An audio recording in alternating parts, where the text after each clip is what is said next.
Hi guys, welcome to T-Fafers TV. Murisei kuma TV ese enyika. We are back again with the latest gossip. Nyaya dziri kupisa dziri kutenderera pa social media. Two women apply for the hangman job which has been evacuated since 2005. Zviri kunzi pane vakadzi vati ivo vari kuda basa raifanirwa kunge richishandwa vanhu vakatiza pabasa racho since 2005 rekuuraya vanhu vanenge vaita mhosva dziya dziri serious. Zviri kunzi naIdhi yati alright ngatichita sei, ngativatorei. Handisi guys kuti munoti kudini hazvo, asi vanhu vataura zvinhu zvakawanda. Vamwe vanhu vadedzera kuti I have a good CV first 5 years experience, ndipei basa racho. Vamwe vanhu vakadedzera kuti where do we apply. Mumwe munhu auya akati harisi basa iri, rinonzi umhondi. Mumwe munhu akati takafa kudhara nesituation yeZimbabwe senyika, we are dead already.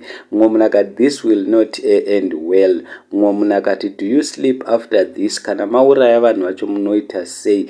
Asi zviri kunzi vachiri kutogadzirisa nyaya yacho kuti vabhadharane nevanhu. Asi zviri kunzi vauya vakadzi vaviri vatodedzera kuti basa tinorida. Mumwe munhu auya akati chero maka aplya hatipasise nematuzvi akadero. Mumwe munhu akati times are hard, ndo zvataurwa nemumwe munhu akati mabasa hasi kuwanika muZimbabwe, nyange mukatitsvagira chero anything tinomhanya, tipei mabasa. Mumwe munhu auya kuti where do I apply, anyone with full information please. Mumwe munhu akati aridi uchitambira maRTGS basa iri. Ndo zvataurwa nemumwe munhu akati kana riri basa remayusa tipinzei tiripo. Mumwe munhu auya akati the last to do that job in Zimbabwe ended up with mental issues.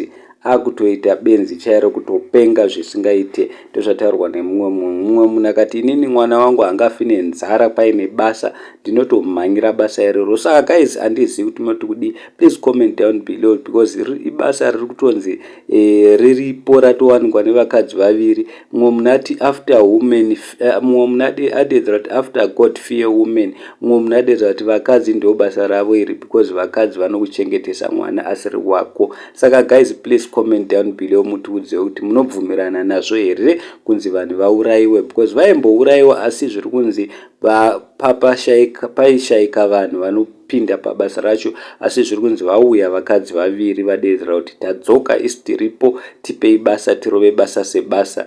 Tiita sei tiuraye vanhu ivavo vamunenge muchida kuti tivauraye, because musakanganwe pane vamwe vanhu vanokanganisa zvikuru vanoda kuhengwa. Thank you so much guys.